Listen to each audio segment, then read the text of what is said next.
Hello everyone, welcome back to my channel. My name is Madeline and you're watching Novel Inc. Today I'm finally here to share some autumn reading recommendations with you all. I don't know about you, but where I live it has just recently started feeling like fall. So I'm finally in the mood to eat all the fall foods, do all the fall things, wear the fall clothes, and of course read the fall books. I know not everyone changes their reading habits based on seasons, but I personally tend to see a shift in the way that I read and the types of stories I gravitate towards depending on the time of year. Today I have 8 books to share with you all that I feel are the perfect autumn reads. I have chosen to not focus on super popular titles and titles that you hear talked about often on BookTube. So while I love series like the Shades of Magic series and the Raven Cycle and Harry Potter, I feel like you guys all know about those. I don't really need to talk about them in this video. I want to tell you about some stories that maybe you haven't heard about before. Without further ado, let's jump into the recommendations. So the first book, or I guess books, that I have to talk to you about today will come as no surprise to any of you who know me, know this channel, know my blog. Do you want to say it together? It's The Girl with the Red Balloon by Katherine Locke. The Girl with the Red Balloon is a historical fantasy. We follow our main character Ellie, who is in Berlin, Germany in the present day, and she's on a trip to Berlin with her high school German class. And one day they're at the ruins of the Berlin Wall and she sees a red balloon floating, grabs onto the red balloon to take a photo, and is accidentally somehow transported back in time to East Berlin in 1988, about a year and a half before the fall of the Berlin Wall. Of course, I think a lot of people, myself included, gravitate toward more fantastical stories during the fall and winter, and so obviously the magic element of The Girl with the Red Balloon fits in perfectly with this.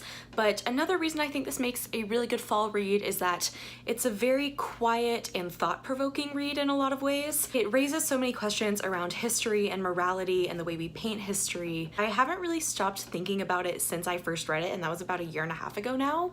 The magic system is unique and unlike anything I've ever read. The romance is completely swoon-worthy. The setting is dark and grim. The people in this story are what make it hopeful. And I think at the end of the day, this ends up being quite a hopeful story. But like I say, if you're looking for a book that you can kind of chew on for a while and will leave you thinking this autumn, I highly recommend picking up The Girl with the Red Balloon. Coincidentally, the companion novel just came out a couple weeks ago, and that's The Spy with the Red Balloon. This is a prequel set during World War II about 2 Jewish queer siblings who end up being recruited by the US government to work on the Manhattan Project. The magic system in Spy is the same as the magic system in Girl with the Red Balloon, but otherwise there's no overlap in story or really in characters. Only one minor character appears in both. I think both of the books in the Balloon Makers series are very politically relevant at the current moment, and I just can't recommend them highly enough. I really suggest that you pick them up this fall if you haven't already. The next book I want to talk to you about is one that, if you are subscribed to me, you're also likely subscribed to one of my best friends, Emily at Possibly Literate, and this book I blame entirely on her, and that is My Favorite Thing is Monsters by Emil Ferris. As you can see, this is quite a large, robust graphic novel. This is a graphic novel set in Chicago in the 1960s, and in it we follow our main character Karen, who, this is basically like Karen's diary in a lot of ways. My Favorite Thing is Monsters is one of those stories that is told through a child's eyes, but really is not a children's story at all. There are a couple of reasons I think this would make a really nice fall read. First of all, the length. I mean, I think that fall and winter are great times to just savor longer works and really take your time absorbing all the things they have to offer.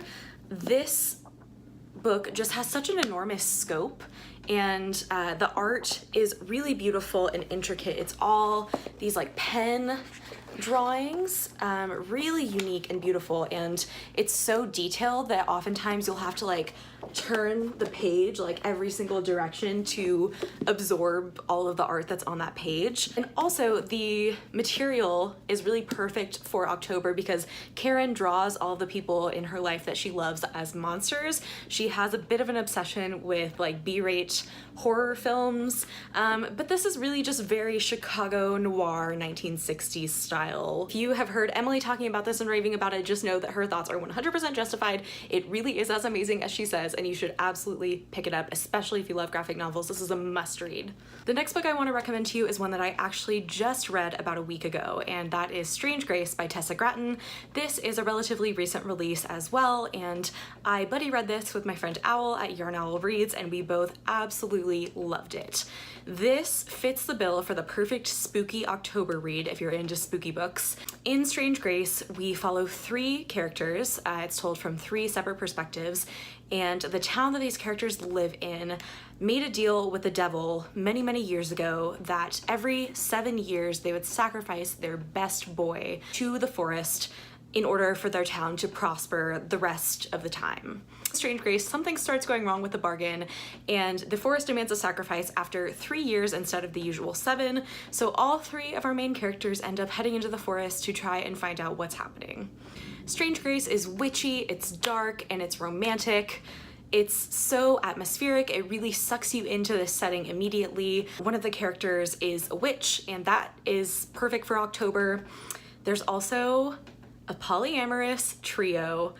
Oh my gosh, it was amazing. I loved the romance and like every element of this polyamorous trio. I shipped all of it. It was so good. So if you, like me, have been hearing the hype about Strange Grace and you've been skeptical about it, I highly recommend picking it up because I thought it was 100% deserving of the hype. Also, the audiobook was fantastic. Would definitely recommend. Next, I have a book that I am starting to hear talked about more and more on BookTube, and that is When the Moon Was Ours by Anna Marie Macklemore. This is my personal favorite of Anna Marie Macklemore's books, and I have read them all. I just think this one is so perfect for fall because not only does her writing lend itself to these colder months where you can just really cozy up with the book and get lost in like swimming in her beautiful prose, but this particular story involves like glass pumpkins and three sisters who are witches. Our protagonists in this story are Miel, a queer Latina girl who can grow roses out of her wrist, and then we have Sam, who is a Pakistani trans boy who hangs moons from the trees. It's beautiful, it's whimsical, it's magical, and I think that you will be absolutely enchanted by When the Moon Was Ours. The representation is also, as always, wonderful, and if you're looking for a good place to start with Anna Marie Macklemore's work, I highly recommend starting with When the Moon Was Ours. Moving right along to another beautifully written queer story, I have Echo After Echo by Amy Rose Cappetta. This was one of my favorite books of 2017, and I simply do not understand why more people are not talking about this book. It just came out last year, and it is a female-female romance set in a Broadway theater, also with a murder mystery, and with the most beautiful lyrical prose. I mean, does it not sound perfect? And it is. It was such a beautifully written story. The romance was amazing. It's a romance between a Jewish plus-sized bisexual woman who is playing the lead role in this Broadway play. It's a production of a Greek tragedy, and then a Puerto Rican lesbian who is part of the crew that's working on this play. It's one of those books as well where the events happening in the characters' lives kind of mirror the events happening in the play that they're putting on, which I just love when authors do stuff like that. And like I said, romance was amazing, the setting is amazing. If you love Broadway and you like theater, you will absolutely love this. The representation was great, and the writing was so lovely. Plus there's a murder mystery. So if you like reading kind of mysteries in the fall, if you like reading books that are very lyrically written, I highly recommend giving Echo After Echo a shot. The last two books on this list are two that are a little bit more popular and well-known here on BookTube, but I felt that I would be remiss not to mention them because of how much I loved them. The first is one that I actually read earlier this month and absolutely fell in love with, and that was Cersei by Madeline Miller. You all probably know about Madeline Miller by now. Like, this is, I'm not telling you anything revolutionary. It feels like everyone has loved this book. I just personally thought that this book wasn't going to be for me because I'm not much of one for like Greek mythology. It's never really captured my attention as much as it seems to a lot of other people. But this, my friends, was a work of friggin' art.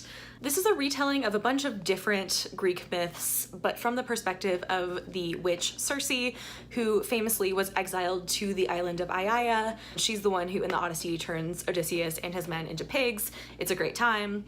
It's obviously epic because it's based on Greek myth, and Greek myth is epic, but at its core I felt like this was very character driven and more about Cersei herself and who she is than about any of the like fantastical tales that she's involved in from Greek myth. It's immersive and sweeping and the scope is huge, but like I said, it feels very intimate because it feels like you're really getting to know Cersei herself, and that feels like the point of the book. It's feminist as hell. It really challenges some of the misogyny prevalent in Greek myth. It's beautifully written, but it's not overly lyrical, so if you don't like purple prose, I think you would still like this. Madeline Miller's writing is just gorgeous, and overall, I'm just so happy I read this, and I think it was the perfect autumn read for me, and it really put me in the fall spirit. The last book I want to talk to you about is one that I'm sure a lot of you probably also saw coming if you know me, but that is The Diviners by Libba Bray. Again, I do feel like this is talked about a little more often on BookTube than some of the other books on this list, but I still don't think it gets the hype that it necessarily deserves. Like, I don't understand why every single person on this platform hasn't read this and fallen in love with it yet. I personally have been a Libba Bray stan since middle school, since I was like 13, and I read The Diviners as soon as it came out in 2012. I was still in high school. I immediately fell in love. If you don't know, The Diviners is set in 1920s New York City, but we get the added bonus of like ghosts and other paranormal happenings.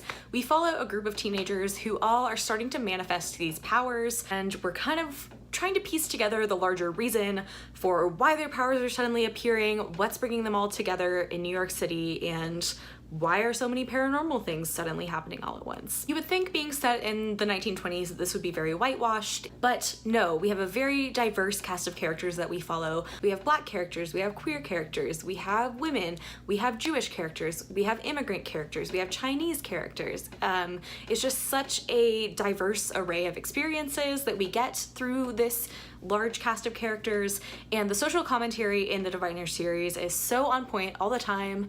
There are discussions about Native genocide, about the treatment of Black people in this country, about queerness, about the immigrant experience. Like, it doesn't make any excuses or apologies for all of the horrible things that were happening. And I really love that Libba Bray kind of addresses the contrast of the 1920s being this glitzy, glamorous era that we all remember so fondly, but also recognizes that in reality, that was not a very fun time for a lot of people, specifically marginalized people. Anyway, I love this book. It has all of the spooky, ghost, paranormal vibes, magic vibes that you want in a spooky fall read, but it also has just the most lovable cast of characters, and I am just so in love with every single character that we follow in this series. They're all wonderful, except Jericho. I could honestly do without Jericho, but you know, whatever. What can you do? There's always one. The scope of the story just widens with each subsequent book, and I cannot wait to see what happens in the finale, which currently does not have a title or a release date, but you know, if you haven't read this series, I highly recommend the audiobooks. January Lavoie does an absolutely incredible job narrating them, and I don't know, man, if you haven't already picked up this series, I don't know how to make you do it, but I really do highly recommend it.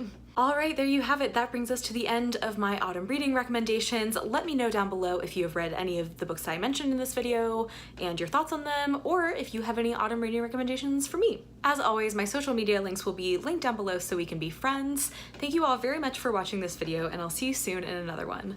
Bye.